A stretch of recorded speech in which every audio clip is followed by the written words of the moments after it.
سلام دوستان، حالتون چطوره؟ علیرضا هستم از کانال بستافی. موضوع امروز هستش من یک کاکتوسم. اما موضوع امروز در مورد چیه؟ من یک کاکتوسم اصلا یعنی چی؟ ببینید، مسئله‌ای که هستش، من خیلی وقتا میگم انسان‌ها مثل کاکتوسن. از چه نظر؟ از این نظر که شما توی کاکتوس رو دیدین یا نه؟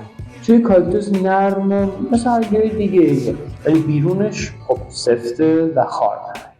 مسئله که منظور من هستش و میخوایم امروز موردش بحث کنیم اینه که ببینید، ما خیلی وقتا یه سری کارا انجام میدیم در حالی که قصدش رو نداشتیم، اما اون لحظه در اثر هیجانات و احساساتی که داشتیم اون کار انجام میدیم و پشیمون میشیم و خیلی میگن آره آدم احساساتی اینطوریه، آدم احساساتی اونطوریه.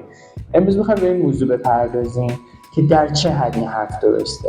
آیا راست میگه آدم احساساتیه، آدم منطقیه، یا آدما همه‌شون احساساتی هستن و ما هممون منطقییم و با یه چاشنی کوچولو احساسات ما هم نمیشید. اول از همه مسئله اینه که آیا توی مردا و زنا چه تفاوتایی وجود داره در مورد احساسات؟ چون حتما شنیدین که میگن زنا احساساتی هستن، زنا به در کار قضاوتی نمیخورن و زنا راحت تحت تاثیر قرار میگیرن. تبلیغات یا هر چیز دیگه. مسئله‌ای که هستش در تحقیقاتی من کردم در بحث روانشناسی و زیست شناختیش اینطوری نیست. میزان احساسات خانم‌ها و آقایان دوستان یکیه، اما خب یعنی تفاوتی ندارن؟ قطعاً که دارن. مسئلهش اینه که آقایون ببینید تعداد احساسات کمتر و انواع کمتر، اما عمق بیشتری داره احساساتشون و من فکر می‌کنم خیلی از دلایلی که قطرهای غیرعمد توی آقایان خیلی بیشتره و توی تصادفات رانندگی اینقدر درگیری توسط آقا پیش میاد. یقه گیری، نمیدونم اونی که میره آچار برمی‌داره، کی برمی‌داره میزنه، همدیگه میکشن، سر همینه. اون هیجانات زیاد، اون احساساتی که می‌بینی نهفته شده، اونی که میگن مرد گریه نمی‌کنه فلان، ببین من مخالفشم. از نظر روانشناسی دارم حرف می‌زنم، از نظر خودم فرض نیست. مسئله اینه که ببینید آقایان به اندازه خانم‌ها احساساتن و اینکه قضاوت برای آقایون یا فلان به نظر من حرف درست نیست. حالا میریم بحث خانم‌ها ببینید عمق احساسات که کمتر، اما انواع و تعداد احساسات بیشتری دارن. زنها ببینید چطوری هن؟ اینطوری که عمق احساساتی کمتری دارن، اما تعداد و تجربه من دارن انواع احساسات بیشتری از آقایون دارن. این به این صورت که خانم‌ها اصلا معروفه که فیشل اکسپرشنشون یا همون چهره صورتشون اینجوریه که خیلی بیشتر عکس العمل داره تا آقایون. خیلی زودتر ناراحت میشن، خیلی وقتا خیلی زودتر عکس العمل نشون میدن، اما به این معنی نیست که احساساتی نداره، احساساتشون کمتره. هیچی کمتر نیست. ببینید اون روش فرق داره، اون روش ریاکشن و عکس العمل فرق داره.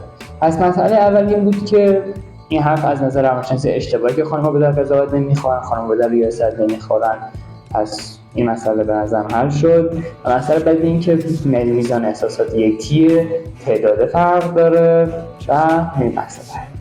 یه مثال از تاثیرپذیری آقایون که من همیشه میگم اینه که آقایون با اینکه میگم ما اصلا تاثیر نمیگیریم از تبلیغات، ببینید از مدل تبلیغاتی که آقایون تاثیر میگیرن رو باید دقت کنید. چه مدلی؟ آقا من توی قسمت‌های قبلی اگه یادتون باشه در مورد این صحبت کرده بودم که اندرو تیت و دن بیلزریان و خیلی از یوتیوبرها یا کسایی دیگه که توی به قول خودشون اینفلوئنسرایی که در واقع خودشون در یک سیستم مردانه تبلیغ میکنن، چطور این کار میکنن؟ با احساسات مردا بازی میکنن. دوستان خیلی ساده است. اونا مردا رو تحت تاثیر قرار میدن. اونا به شما نشون میدن که آره اگه میخوای خفن باشی، اگه میخوای احساس خوب به خودت داشته باشی، باید نمیدونم لامبو سوار شی، لامبورگینی مشکی، نمیدونم بوگاتی باید سوار شی.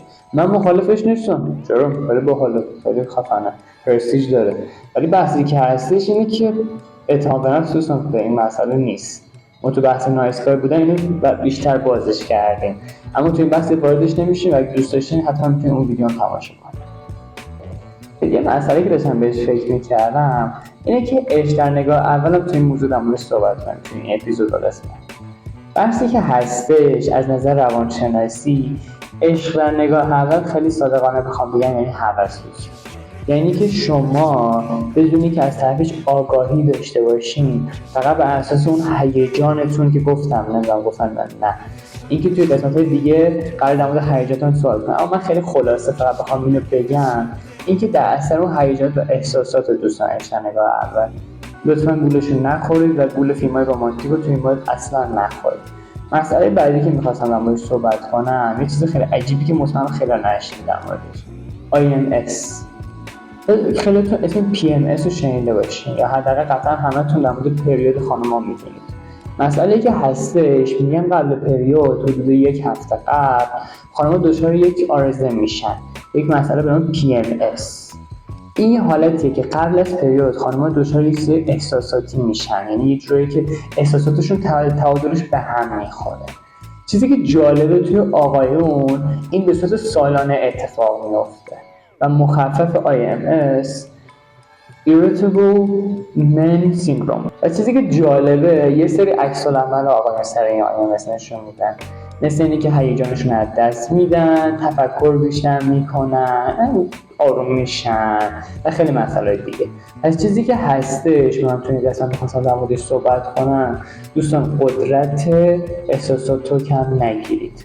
ما انسان ها احساسات تاثیر خیلی زیادی رومون داره، پس اینو جدی بگیرید و توی تصمیماتتون دقت کنید. ببین اگه بخوایم از نظر زیست شناختی به این مسئله نگاه کنیم، اینطوریه که مغز انسان از دو بخش تشکیل شده، بخش راستی و بخش چپی. مسئله که در موردشون وجود داره اینه که بخش راستی بخش هنری مغز، بخش احساساتی، بخش چپ بخش تحلیلی، ریاضیاتی. و چیزی که جالبه توی آزمایش متوجه شدن که بخش راستی تصمیم گیرنده است نه بخش چپی. اما جالبه که یه سری افراد داریم که راست میان مغزن. میان مغز به معنی که هم از این بخش دارن هم از باش، هم میتونن تو هنر خوب باشن هم تو ریاضیات، مثل لئوناردو داوینچی. مسئله که جالب بود خب در مورد این بحث اینه که یعنی شما در آخر نظر نهایی رو قسمت احساساتتون میده. چطوری؟ مثال میزنم. شما از نظر منطقی شاید به این فکر کنید که خب من باید باشگاه از شنبه شروع کنم، اما شروع میکنید. او خیلی بهش میگن تنبلی، ولی من اینجوری بهش نگاه میکنم که ببینید دوستان ما همون مودی یا احساساتی هم خیلی رفتار میکنیم و به نظر من قدرت احساسات رو دست کم نگیرید و خیلی جدی‌تر از اون چیزی که شما فکرشو میکنید. خب دوستان اگه بخوایم نتیجه‌گیری کوچولو داشته باشیم، مسئله آخر اینه که ما انسان‌ها هممون میشه با وجود احساساتی هستیم و نمیتونیم بگیم که آقا من همیشه منطقی هستم، همیشه منطقی بودم. ببینید بحثی که هستش، پس گفتم که توی انتخابات ما احساسات تاثیر بسزایی داره، پس این مسئله رو جدی بگیرید. فکر نکنید که قضاوت شما همیشه درسته. خب دوستان این قسمت هم به پایان رسید و مسئله که هستش اینه که ممنون میشم سابسکرایب کنید و لایک کنید این ویدیو و اون زنگوله کوچولو رو مثل همیشه بزنید. یه بار کافیه، بیشتر از یه بار نزنید خراب میشه. و مسئله بعدی این که ویدیوهای دیگه هم قراره بذاریم در مورد موضوع قضاوت و موضوع باحال دیگه. ممنون که این ویدیو رو تماشا کردین. خدا بزنید.